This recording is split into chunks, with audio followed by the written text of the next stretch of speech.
Good morning guys. मैं आप लोगों को एनसीईआरटी क्लास 11 की पढ़ा रही थी। उसमें मैंने आप लोग को फर्स्ट चैप्टर फिनिश कर दिया, सेकंड चैप्टर स्टार्ट किए थे जिसमें हाफ कंप्लीट कर दिए थे और अभी हाफ बाकी है। तो आप लोगों को आज मैं स्टार्ट करना चाहती हूँ और आप लोगों से ये कहना है कि मैं आप लोगों को इसके बाद लास्ट में क्वेश्चन आंसर भी साथ में करा देती हूँ। लोग यूट्यूब चैनल पे इसी को पेड क्लास में लोग इसके क्वेश्चन आंसर करा रहे हैं, इसको पढ़ा रहे हैं। मैं आप लोगों को फ्री में ये चीज़ बता दे रही हूँ, तो क्वेश्चन आंसर भी मैं साथ में आप लोगों को करा दूँगी, ठीक है। तो आप लोग स्किप मत किया करिए, पूरी वीडियो कंप्लीट करके देख लिया करिए।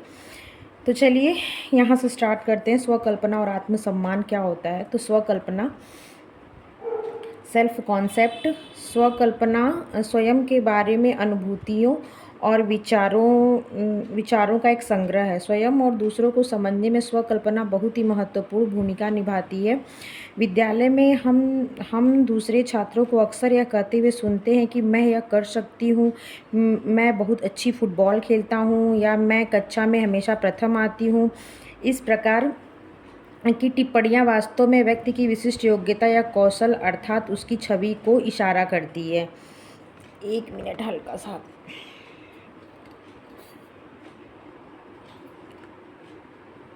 आप लोग को दिख रहा होगा। उसमें पूरा जूम कर देते तो कंप्लीट नहीं दिख रहा था, इसलिए मैंने छोटा कर दिया। तो विशिष्ट योग्यता कौशल इस प्रकार की टिप्पणी वास्तव में व्यक्ति की विशिष्ट योग्यता तथा कौशल अर्थात उसकी छवि की ओर इशारा करती है।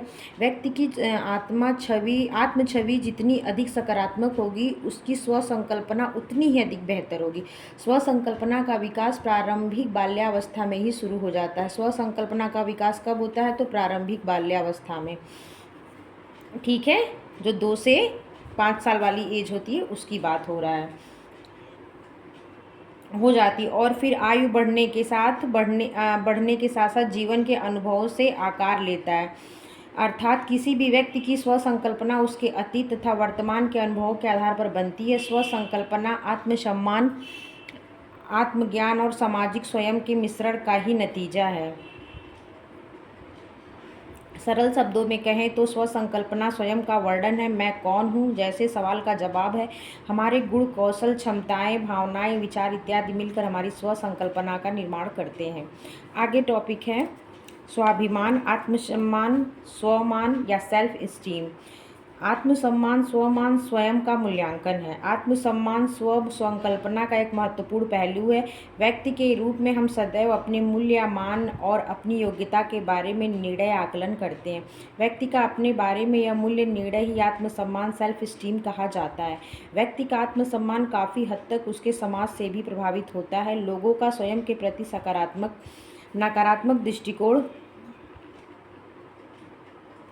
नकारात्मक दृष्टिकोण हो सकता है।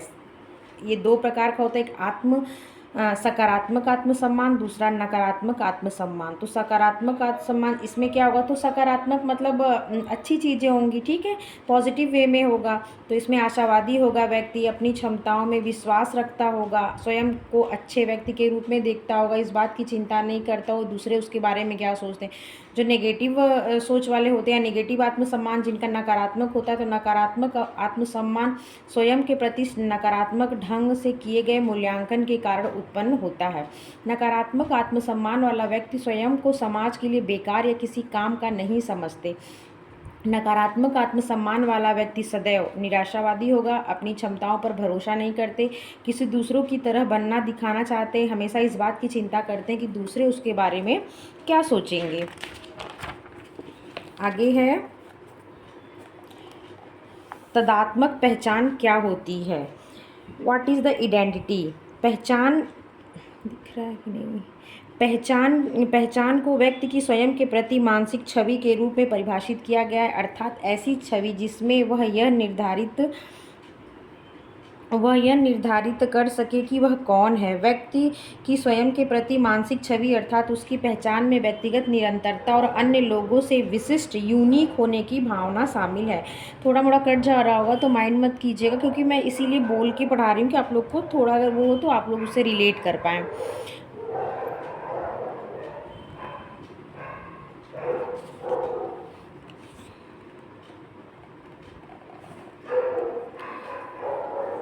तादात्म्य या आइडेंटिटी या पहचान दो प्रकार की होती है। एक तो पर्सनल आइडेंटिटी होती है, एक सोशल आइडेंटिटी होती है। ठीक है, तो पर्सनल आइडेंटिटी में क्या होता है, व्यक्तिगत पहचान का तात्पर्य व्यक्ति की उन विशेषताओं से है जो उसे अन्य लोगों से भिन्न बनाती है। सो आपने पढ़ा था इसके पहले, जो अन्य लोगों से भिन्न बना रही थी।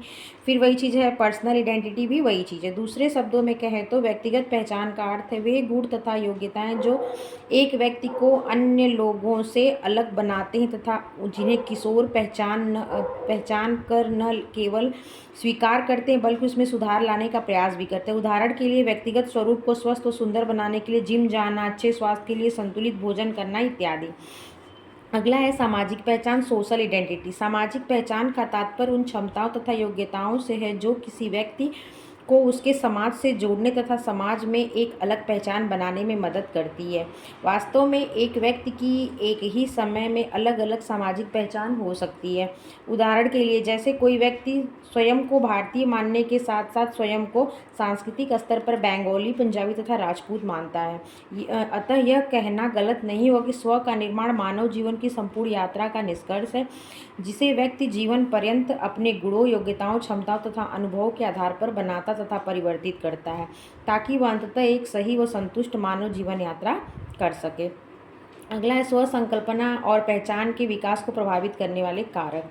व्यक्ति की स्व संकल्पना और पहचान का विकास निम्नलिखित कारकों से प्रभावित होता है। नंबर 1 है आयु से भी ये प्रभावित होता है। ये क्या होता है, तो व्यक्ति की स्व संकल्पना जीवन भर चलने वाली प्रक्रिया है। कैसी प्रक्रिया है, तो ये जीवन भर चलने वाली प्रक्रिया है जो बाल्यावस्था के दौरान शुरू होती है। कब शुरू होती है, तो अपनी आइडेंटिटी के बारे में बच्चा कब सोचता है, जब वो बाल्यावस्था में होता है। तथा किशोरावस्था के दौरान ये क्या होती है, तो चरम सीमा पर होती है। वो किसी को अपना आइडियल मानते हैं, उन्हीं के अकॉर्डिंग बनना चाहते हैं, तो वही चीज़ है। लिंग, विभिन्न अध्ययनों के उपरांत देखा गया है कि 12 वर्ष की आयु के बाद के लड़कों की अपेक्षा लड़कियों में स्वकल्पना थोड़ी निम्न स्तर पर होती है। कहने का मतलब है कि जो 12 ईयर कंप्लीट हो जाता है तो उसके बाद लड़कों की अपेक्षा लड़कियों में ये थोड़ी क्या होती है, नीचे होती है, डाउन होती है। अगला है शिक्षा। उचित शिक्षा व्यक्ति की स्व संकल्पना, पहचान के निर्माण, विकास में महत्वपूर्ण भूमिका निभाती है। अगला है मीडिया, नंबर 4। समकालीन समाज में मीडिया व्यक्ति की स्व संकल्पना के विकास में काफ़ी हद तक प्रभावित करती है। शारीरिक छवि संभवतः एक ऐसा पहलू है जो मीडिया के विभिन्न माध्यमों द्वारा प्रचालित किए गए विज्ञापनों के द्वारा सबसे अधिक प्रभावित होता है। अगला है क्या, संस्कृति, उसका कल्चर। व्यक्ति की संस्कृति का भी स्व संकल्पना तथा आत्मसम्मान की भावना के निर्माण पर गहरा प्रभाव पड़ता है। जैसे हम कहते हैं कि हम हिंदू हैं, तो हमारे अंदर उस कल्चर, जो रिलीजन, मतलब जो उससे संबंधित त्यौहार हैं, जो चीज़ें हैं, जैसे हमारी शादी विवाह, तो हम उसको फॉलो करेंगे। हम कहते हैं हम मुस्लिम हैं, तो उसमें जो हमारी शादी का जो तरीका होगा, हमारे जो मतलब जैसे त्यौहार मनाए जाते होंगे, फेस्टिवल, तो उसके अकॉर्डिंग हम काम करेंगे। तो ये हमारी संस्कृति, कल्चर हो गया। मित्र समूह, पीयर जिसे कहते हैं, पीयर ग्रुप। व्यक्ति के मन में स्वयं की छवि उसके मित्रों को स्वीकार्यता के आधार पर भी निर्धारित होती है। प्रत्येक व्यक्ति, बच्चा, किशोर अथवा वयस्क स्वयं को समाज के अभिन्न अंग समझना चाहता है। मित्रों के समरूप ही स्वयं को देखना चाहता है। उनके द्वारा सम्मान तथा स्वीकार्यता व्यक्ति के स्वयं के प्रति दृष्टिकोण को प्रभावित करती है। आगे आ जाता है क्वेश्चन आंसर, देख लीजिए अतिरिक्त प्रश्न उत्तर जिसमें दिया हुआ है। तो पहला क्वेश्चन है, व्यक्तियों के जीवन में पाई जाने वाली भिन्नताएं ही उन्हें बनाती हैं सबल, अलग, विशिष्ट और उपरोक्त में से कोई नहीं। तो इसका आंसर क्या होगा, सी, विशिष्ट बनाती हैं। निम्न में से स्वमान का अर्थ क्या है, समाज के प्रति मान का भाव,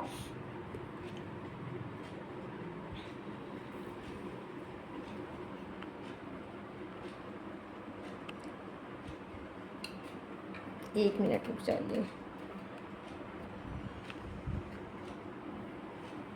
दिख रहा होगा आप लोगों को, नहीं दिख रहा है, छोटा ही कर देते हैं। निम्न में स्वमान का अर्थ क्या है, तो ए है समाज के प्रति मान का भाव, नंबर 2 है बड़ों के प्रति मान का भाव, नंबर 3 है अपनी कमियों को स्वीकारना, और अगला है अपनी क्षमताओं, गुणों, सीमितताओं के प्रति सम्मान का भाव। तो ये स्व का मतलब जो सेल्फ है, जो अपने अंदर है ना, अपनी आइडेंटिटी, अपनी पहचान, तो वही चीज़ है कि अपनी क्षमताओं, गुणों व सीमितताओं के प्रति सम्मान का भाव। किशोरावस्था में स्व अथवा आत्म की अवधारणा निम्न में से परिवर्तनों के आधार पर बनती है। शारीरिक परिवर्तनों के आधार पर, ज्ञानात्मक परिवर्तनों के आधार पर, अगला है समानताओं के आधार पर, अगला है उपरोक्त, तो सभी के आधार पर बनती है। व्यक्ति अपने शारीरिक स्वयं के प्रति उत्साहित निम्न में से किस अवस्था में होता है? किशोरावस्था, शैशवावस्था, पूर्व बाल्यावस्था, उत्तर बाल्यावस्था। तो किशोरावस्था में वो अपने के प्रति क्या होता है, ज़्यादा उत्साहित होता है, ज़्यादा, जैसे वो जिम जाएगा और होता नहीं अपनी बॉडी बनाएगा, हेल्दी फूड खाएगा कि उसको अच्छा दिखना है, उसकी आइडेंटिटी अच्छी लगे, तो ये सब चीज़ें हैं। अगला क्वेश्चन है, वास्तविक स्वरूप एवं आदर्श स्वरूप के में अंतर निम्न में से किस अवस्था में अधिक परेशान करता है? तो पूर्व बाल्यावस्था, बी है उत्तर बाल्यावस्था, सी है किशोरावस्था और अगला है उपरोक्त सभी। तो ये किशोरावस्था होती है जिसमें क्या होता है कि उसकी जो उसकी अवस्था में अधिक परेशान करता है उसका आदर्श स्वरूप। तभी वो क्या करता है, सुंदर दिखना चाहता है। लड़कियां भी सुंदर दिखना चाहती हैं, कपड़े सोचेंगी थोड़ा फिट फाट पहने, ठीक है। इसके बाद है मिलान कीजिए, स्व संकल्पना, आत्मसम्मान, फिर अगला है सकारात्मक आत्मसम्मान। तो इसमें क्या होगा, तो ए का इसमें क्या होगा, अपनी क्षमताओं का विश्वास, स्वयं के बारे में अनुभूतियों और विचारों का संग्रह। तो स्व संकल्पना में क्या होता है, तो क्या होता है, स्वयं के बारे में अनुभूतियों और विचारों का संग्रह। आपने पीछे इस चीज़ को पढ़ा है। आत्मसम्मान क्या होता है, तो आत्मसम्मान में क्या होता है, स्वयं का मूल्यांकन इंसान करता है, ठीक है। एक इसी में आपने एक नेगेटिव भी था और एक पॉजिटिव भी था। अगला है आत्म, तो आत्म का क्या होगा, व्यक्ति की पहचान। सकारात्मक आत्मसम्मान क्या होता है, तो अपनी क्षमताओं पर विश्वास करना। तो यहाँ पे क्या हो जाता है, क्वेश्चन कंप्लीट हो जाता है। अगर आप लोग को वीडियो अच्छी लगी तो लाइक शेयर सब्सक्राइब कर दीजिएगा। कल थर्ड चैप्टर स्टार्ट करेंगे जो बहुत इंपॉर्टेंट है, स्वयं को समझना, स्वयं का विकास एवं विशेषताएं, शैशवावस्था से स्टार्ट करेंगे, जिसमें से एग्ज़ाम में बहुत सारे क्वेश्चन आए हुए हैं। तो आप लोग वीडियो ज़रूर देखिएगा। अगर अच्छी लगे तो लाइक शेयर सब्सक्राइब कर दीजिएगा। Thank you.